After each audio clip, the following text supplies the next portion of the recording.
नमस्कार विद्यार्थी मित्रांनो, स्वागत करतो तुमचं पुन्हा एकदा आपल्या YouTube चॅनलवर. मी अनिल चंद्र सुर्वे.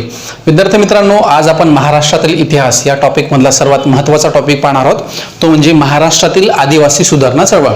विद्यार्थी मित्रांनो, महाराष्ट्रातील आदिवासी सुधारणा चळवळ या टॉपिकचा जर आपण विचार केला तर अलीकडे ह्या 4-5 वर्षामध्ये कंबाईनची जी एक्झाम असते म्हणजे PSI, STI, ASUची जी पूर्वपरीक्षा असते त्या पूर्वपरीक्षेमध्ये हमखास एक प्रश्न विचारला जात असतो. म्हणजे महाराष्ट्रात आदिवासी समाजासंदर्भात ज्याही घडामोडी झाल्या किंवा आदिवासी चळवळी संदर्भात, आदिवासी सुधारणा चळवळी संदर्भात जे काही व्यक्ती होते त्या चळवळीशी रिलेटेड अशा व्यक्तींवरती देखील प्रश्न विचारला जातो.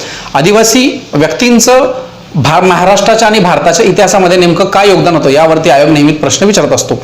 आधुनिक भारताच्या इतिहासाचा जर विचार केला तर आधुनिक भारताच्या इतिहासाचा देखील प्रश्न असतो. त्या प्रश्नामध्ये आपल्याला भारतातील आदिवासी चळवळींवरती प्रश्न असतो आणि आधुनिक भारताचा इतिहास महाराष्ट्राच्या विशेष संदर्भात जर विचार केला तर महाराष्ट्रातील आदिवासी चळवळींसंदर्भात देखील प्रश्न असतो. म्हणजे मॉडर्न हिस्ट्रीमध्ये देखील प्रश्न असतो आणि त्याचबरोबर महाराष्ट्रातील इतिहासासंदर्भात देखील प्रश्न असतो.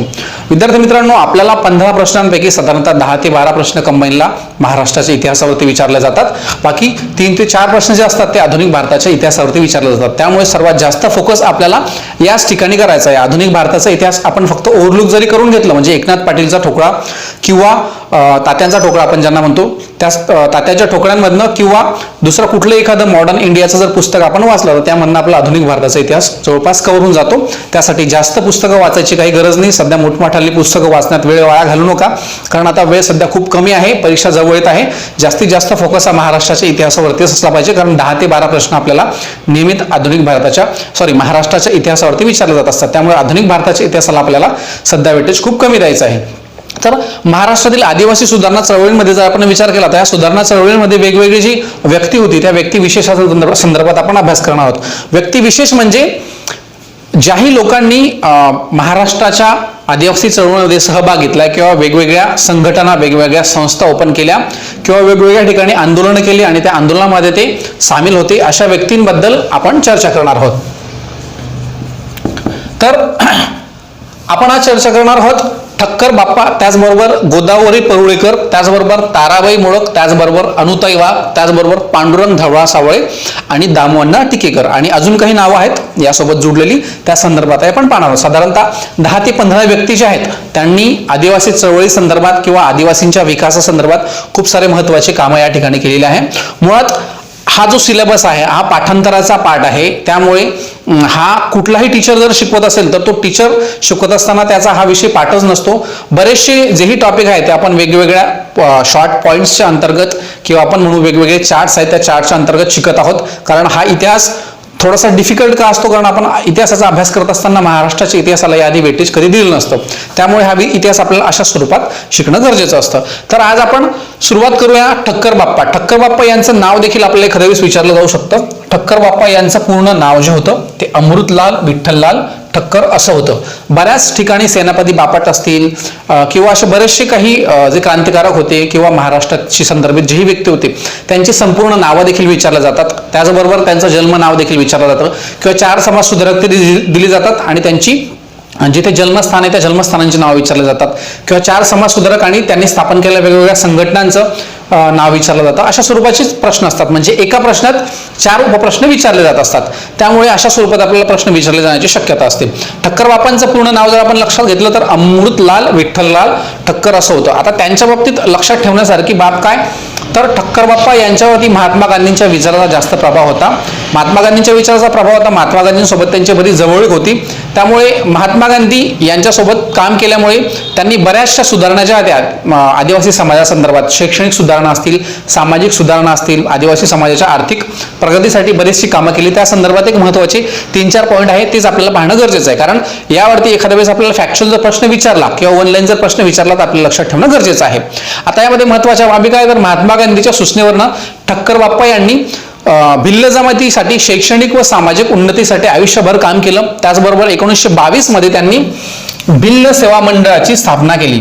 जर तुम्हाला ऑनलाईन क्वेश्चन विचारला की भिल्ल समाज मंडळाची स्थापना कोणी केली आणि त्या नंतर तुम्हाला ऑप्शन वेगवेगळे 4 व्यक्तींचे ऑप्शन दिले जाईल, वेगवेगळे 4 व्यक्तींची नावं दिली जातील आणि त्यामध्ये विचारलं जाणार की भिल्ल सेवा मंडळाची स्थापना कोणी केली. तर त्या ठिकाणी आपला ठक्कर बाप्पांचा संदर्भ लक्षात ठेवणं गरजेचं आहे किंवा अमृतलाल विठ्ठललाल ठक्कर यांचं नाव लक्षात ठेवणं गरजेचं आहे.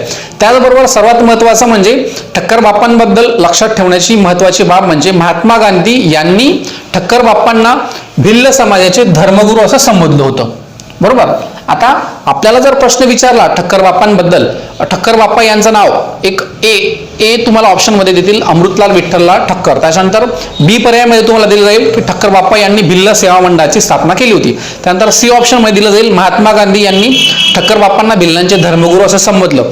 आणि चौथ्या ऑप्शनमध्ये दिलं जाईल की महात्मा गांधी यांच्या सांगण्यावरून ठक्कर बाप्पांनी 21 आदिवासी संस्था उघडल्या होत्या. 21 आदिवासी संस्था त्यांच्या शैक्षणिक प्रगतीसाठी, भिल्लांच्या शैक्षणिक प्रगतीसाठी ठक्कर बाप्पांनी 21 आदिवासी संस्था उघडल्या होत्या. असे 4 पर्याय दिले जाणार आणि तुम्हाला पर्याय दिला जाईल की ABC बरोबर, AD बरोबर किंवा ABCD बरोबर, वरील सर्व बरोबर अशा स्वरूपाचे ते पर्याय असतील. त्यामुळे आपल्याला ह्या 4ही इन्फॉर्मेशन त्यांच्या संदर्भात माहिती असणं गरजेचं आहे. आणि जरी माहिती नसलं, आपल्याला साधारणतः 2 इन्फॉर्मेशन जरी लक्षात राहिल्या तरी प्रश्न जो आहे तो आपला सॉल्व्ह कसा होऊ शकतो, एलिमिनेशन प्रोसेसने. आपण त्याला एकदा जरी रिव्हिजन केलं असलं किंवा आपल्याला 1-2 इन्फॉर्मेशन जरी माहिती असल्या तरी आपल्याला लक्षात येतात. म्हणजे ठक्कर बाप्पा यांच्या संदर्भात 4 इन्फॉर्मेशन तुम्हाला विचारल्या जातील. ABC बरोबर, ABD बरोबर अशा स्वरूपाचा एक प्रश्न असू शकतो. आणि दुसऱ्या स्वरूपाचा प्रश्न कसा, तर तुम्हाला ठक्कर बाप्पांनी स्थापन केलेल्या या संस्थेबद्दल विचारलं जाऊ शकतं किंवा भिल्लांचे धर्मगुरू असं कोणाला संबोधलं जात होतं असं या संदर्भात तुम्हाला विचारलं जाऊ शकतो. त्यामुळे आपल्याला ह्या संपूर्ण इन्फॉर्मेशन माहित असणं गरजेचं आहे. त्यानंतर पुढील व्यक्ती आपण पाहणार आहोत ती म्हणजे गोदावरी परुळेकर. आता गोदावरी परुळेकर यांचा जर आपण संदर्भ घेतला तर गोदावरी परुळेकर यांनी वारली समाज जे आहे ते वारली समाजामध्ये जागृती केली आणि त्याचबरोबर वारली समाजामध्ये बऱ्यापैकी संघटन त्यांनी केलं. त्यानंतर आदिवासी परिषदेमध्ये त्यांनी वेठबिगारी नष्ट करावी अशा स्वरूपाचं आवाहन केलं होतं. आता वेठबिगारी ही जी पद्धत होती ती अलीकडेच बंद झालेली आहे. पूर्वी काळापासून वेठबिगारी जी आहे ती खूप प्रमाणात चालत होती. वेठबिगारी म्हणजे एखाद्या माणसाकडनं खूप साऱ्या प्रमाणात काम करून घेणं, त्याला त्याचा मोबदला न देणं, म्हणजे एक प्रकारे त्याला स्वतःकडे कामाला ठेवणं, त्याला वेठीस ठेवणं असा तो एक प्रकार असतो. म्हणजे कुठल्याही प्रकारचा मोबदला न देता त्याला कामाला ठेवून घेणं. तर आदिवासी परिषदेमध्ये त्यांनी वेठबिगारी नष्ट व्हावी या संदर्भात गोदावरी परुळेकर यांनी एक प्रकारचं आव्हान केलं होतं. त्याचबरोबर त्यांची एका ठिकाणी सभा होती, त्या सभेमध्ये गोळीबार देखील झाला होता. तळवाई नावाचं गाव होता, तळवाई नावाच्या गावामध्ये त्यांच्या सभेप्रसंगी गोळीबार झाला होता. त्यामुळे हे तळवाई गाव देखील गोदावरी परुळेकर यांच्याशी रिलेटेड आहे. तिसरा जर व्यक्ती पाहिला आपण तर ताराबाई मोळक यांचा जर आपण संदर्भ घेतला तर त्यामध्ये ठाणे जिल्ह्यात त्यांनी कोसबाड येथे शैक्षणिक कार्यास सुरुवात केली होती.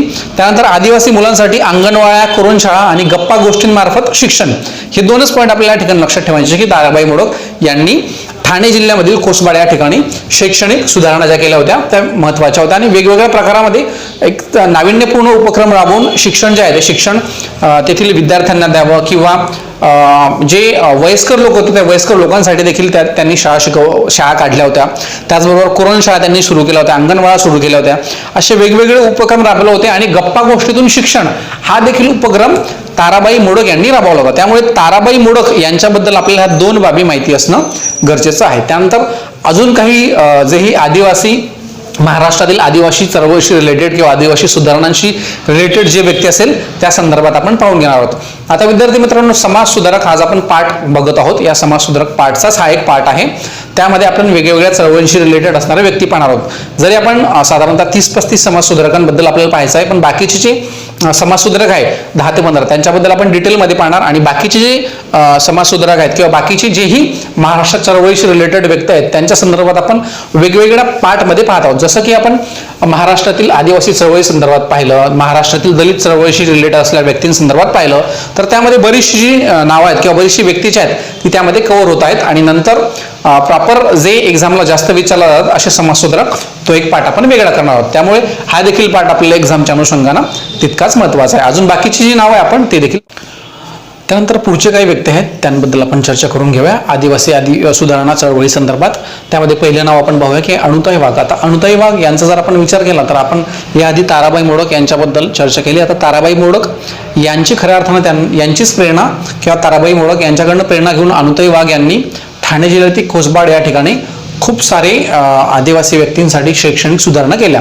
आता ताराबाई मोडक यांनी ठाणे जिल्ह्यामध्ये बऱ्याचशा सुधारणा केल्या होत्या शैक्षणिक. आणि ताराबाई मोडक यांचा वारसा खऱ्या अर्थानं अणुताई वाघ यांनी चालवला आणि अणुताई वाघ यांनी आदिवासींच्या प्रकल्पासाठी कोसबाड प्रकल्प हाती घेतला.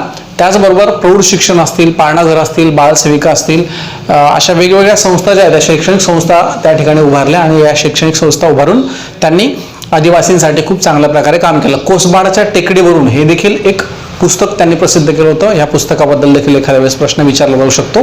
कोसबाड प्रकल्प हाती घेतला आणि कोसबाडच्या टेकडीवरून अशा नावाचं एक पुस्तक त्यांनी लिहिलं आहे, ते प्रकाशित देखील झालं आहे. पद्मश्री पुरस्कार त्यांना मिळाला, जमनालाल बजाज पुरस्कार मिळाला, आदिवासी शिक्षक पुरस्कार त्यांना मिळाला, त्याचबरोबर दलित मित्र पुरस्कार देखील त्यांना मिळाला. म्हणजे त्यांनी वेगवेगळ्या प्रकारे शैक्षणिक सुधारणा ज्या आहेत, आर्थिक सुधारणा ज्या आहेत, सामाजिक सुधारणा ज्या आहेत त्या आदिवासी समाजासाठी केल्या. त्यामुळे महाराष्ट्रातील आदिवासी सुधारणा चळवळींमध्ये अनुताई वाघ यांचं प्रामुख्यानं नाव जे आहे ते घेतलं जात असतं. त्यामुळे अनुताई वाघ यांच्या संदर्भात देखील याआधी प्रश्न विचारला, यानंतर देखील प्रश्न विचारला जाऊ शकतो. अनुताई वाघ यांनी लिहिलेलं जे पुस्तक होतं कोसबाडच्या टेकडीवरनं, यावरती देखील प्रश्न विचारला होता की ते पुस्तक कोणी लिहिलं.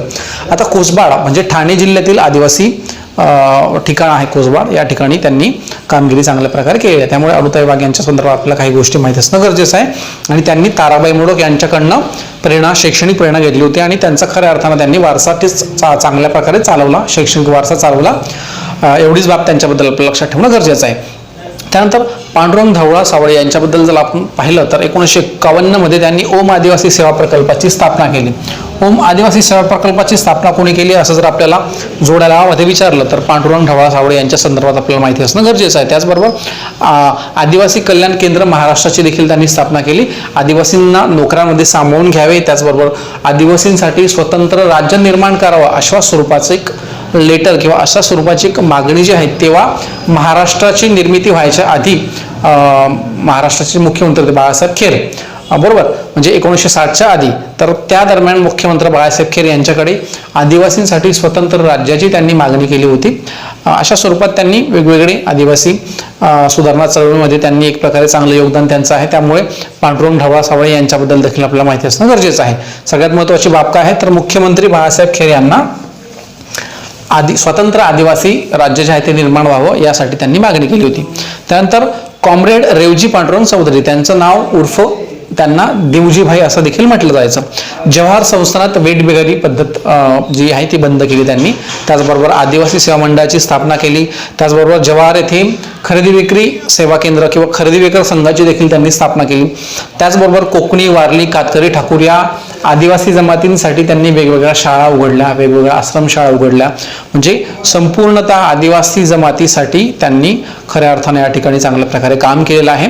आणि तलासरी येथे आदिवासींचं एक प्रकारे चांगल्या प्रकारे विकास व्हावा यासाठी देखील त्यांनी तलासरी या ठिकाणी कामगिरी केली. त्यामुळे आपल्याला तलासरी हे एक ठिकाण याच्याबद्दल माहिती ठेवणं गरजेचं आहे. त्याचबरोबर जवाहर याबद्दल माहिती ठेवणं गरजेचं आहे. आणि जवाहर या ठिकाणी त्यांनी खरेदी विक्री संघाची देखील स्थापना केली, हे देखील बाबा आपल्याला त्या ठिकाणी माहिती असणं गरजेचं आहे. एक छोटासा पॉईंट आहे तो म्हणजे नजूबाई आत्या गावित यांच्या संदर्भात, यांचं देखील इतिहासामध्ये नाव आहे. नजूबाई आत्या गावित यांनी श्रमिक महिला संघाची स्थापना केली. आता यांच्याबद्दल जास्त जरी नसलं इतिहासामध्ये तर वन लाइनर क्वेश्चन्स जे आहेत ते देखील विचारले जातात. त्यामुळे श्रमिक महिला संघाची स्थापना कोणी केली असा जर वन लाइनर प्रश्न विचारला किंवा जोड्या लावामध्ये जर विचारलं की श्रमिक महिला संघाची स्थापना कोणी केली तर आपल्याला नजूबाई आट्या गावित यांचं नाव माहिती असणं गरजेचं आहे. नजूबाई आट्या गावित श्रमिक महिला संघ याची स्थापना केली. त्यामुळे आपण या ठिकाणी नाव लिहिलं नाही पण तरी देखील आपल्याला या संदर्भात माहिती असणं गरजेचं आहे. अजून काही महत्त्वाची नाव आहे त्या संदर्भात देखील आपण चर्चा करूया.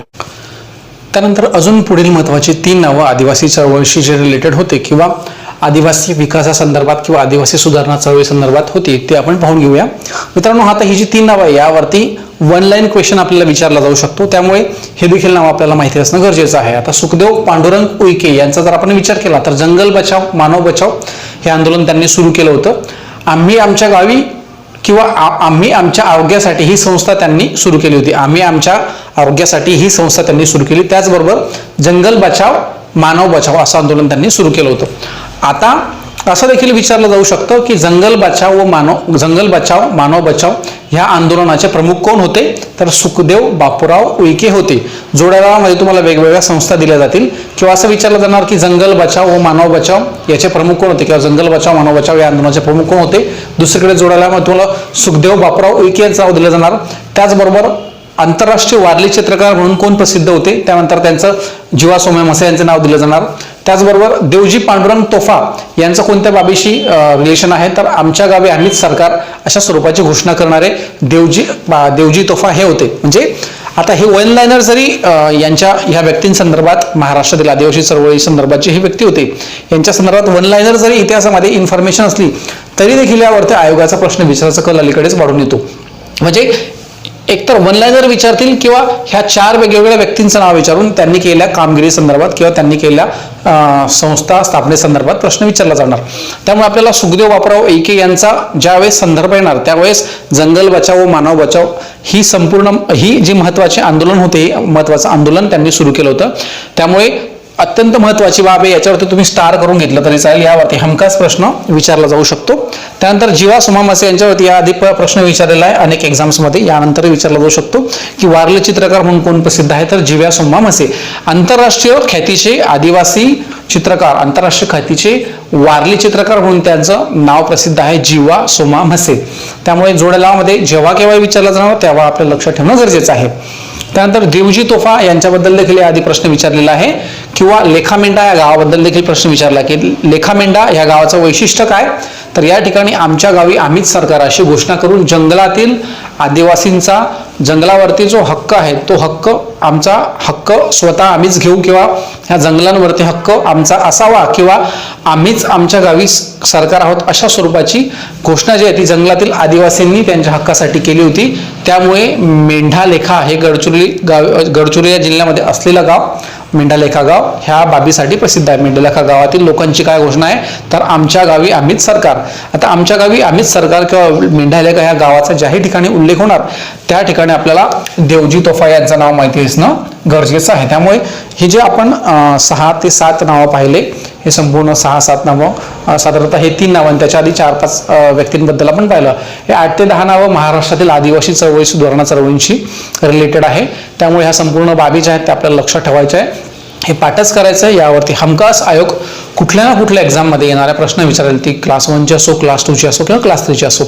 अजून बरेचसे आपल्याला महाराष्ट्रातील इतिहासासंदर्भातल्या बऱ्याचशा चळवळी किंवा बऱ्याचशा घडामोडींसंदर्भात पाहायचं आहे, समाज सुधारकांसंदर्भात पाहायचं आहे. ते देखील आपण छोटे छोटे काय लेक्चर होईल आपल्याला 15-15-20 मिनिटाचे, पण छोट्या छोट्या तुकड्यांमध्ये आपण का ते लेक्चर्स घेतो आहे, कारण ते आपल्या लक्षात राहावं. एकदाच आपण जर करणार तर ते लक्षात राहणार आणि त्यासाठी आपण 15-20 मिनिटाचे, अर्ध्या तासाचे अशा स्वरूपातले लेक्चर्स घेऊन ते तुमच्या लक्षात राहतील, तुम्हाला इंटरेस्ट येईल आणि वारंवार तुम्ही पाहून तुमचं चांगल्या प्रकारे रिव्हिजन देखील होईल. त्यामुळे आपल्या लेक्चरचं ड्युरेशन सध्या कमी असेल, पण कमी का असेना पण अत्यंत महत्त्वाची कलेक्टिव्ह आणि सिलेक्टिव्ह ही अशा स्वरूपातली इन्फॉर्मेशन आहे जी तुम्हाला परीक्षेमध्ये हमखास कामात येणार आहे.